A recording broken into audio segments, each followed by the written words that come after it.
All right, now that we've talked about central tendency, which involve mean, median, and mode, let's move on to variance and shape. Uh, Basically, variance is telling you the measure of the spread or the distance from one value to the next. Um, it measures the spread or the dispersion of values in a data set. Three measures of variance that we will talk about today is range, standard deviation, and variance. Now, let's get to it. The first one is range.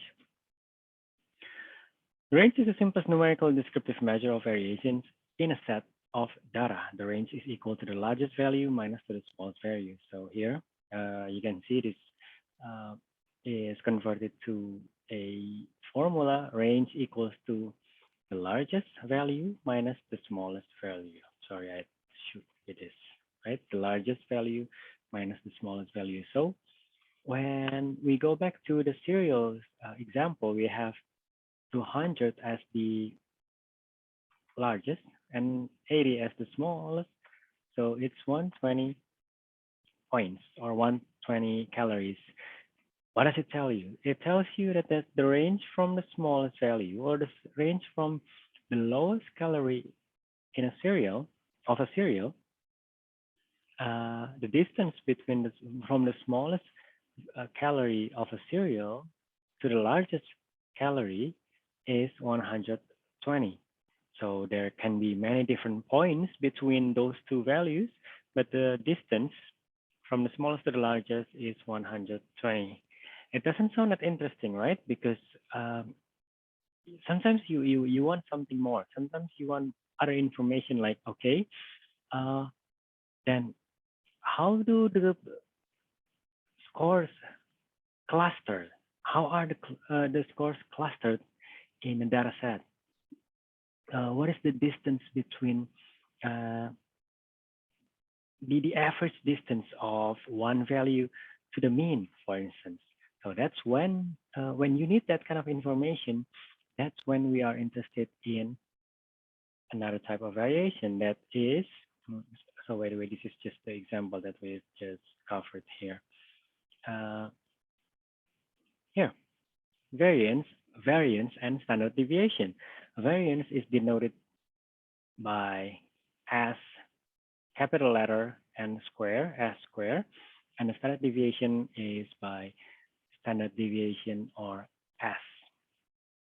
It measures the average scatter, or basically the average distance from one value to the mean, yeah, or the average scatter of values around the mean, how larger values fluctuate above it and how smaller values fluctuate below it. Variance and standard deviation will always be non-negative because they rely on the square difference between each value and the mean. So these are the formulas. S squared equals to the squared difference of each value minus the mean divided by n minus 1. And for the standard deviation, you just have to square root the result of this. Okay, it sounds pretty straightforward again. Now, how do you hand compute the sample variance and the sample standard deviation? First, you have to compute the difference between each value and the mean, square each difference.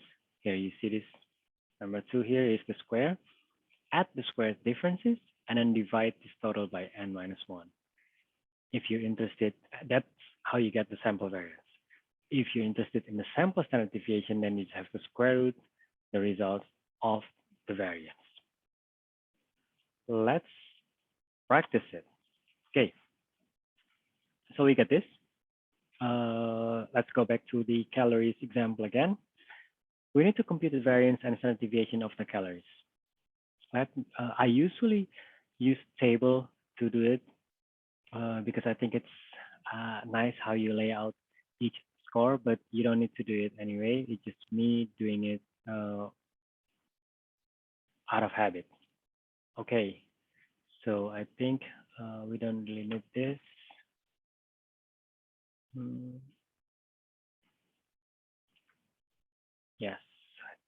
think.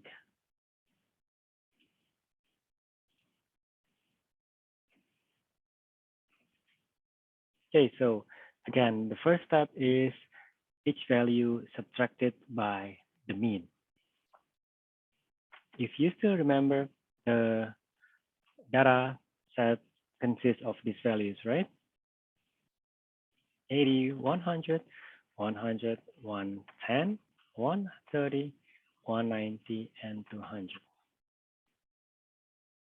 Now, minus is, if you still remember, the mean is 130. If you don't, you can just scroll and see here. This is what we got, 130.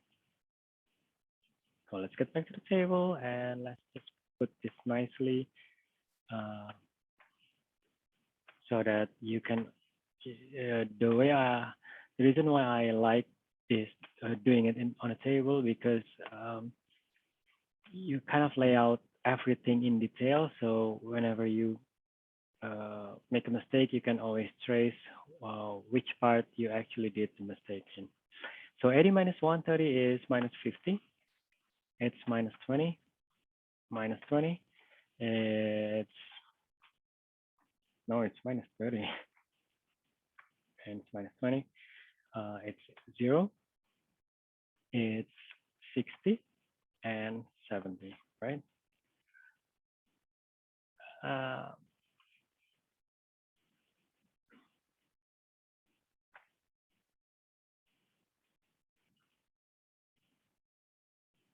it's still this, right? So it's 2500. It's 900, 900, and it's 400. You square them. It's 0, 6, 3600, and it's 4900. All right. So now you have to add them all. You have to add all the square differences. So the total is this. You have to add all these values. Okay, I'm gonna use a calculator because those are just large numbers, 2500, 900.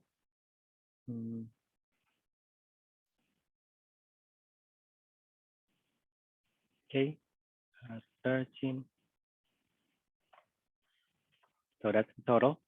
But we're not done yet because at the end, this, nope,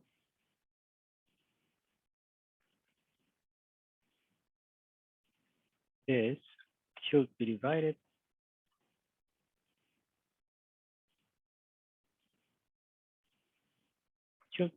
by n minus 1. So equals 13,200 divided by n is the number of values. That's 7 minus 1. That's 6. So 13 divided by 6 is 2200, right? 2200. Oh, that's for the sample variance.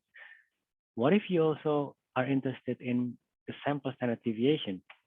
Then simply you just need to square root the results of the variance. So let me get the symbol for the square root. No, it's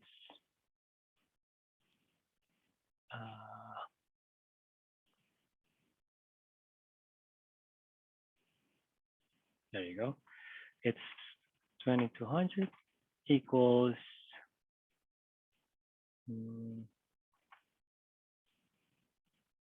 46.90 something. You just round down to 90. Makes it easier. Right, so that's variance and standard deviation. Okay, so I hope I have walked you through all the steps and that you have understood even better.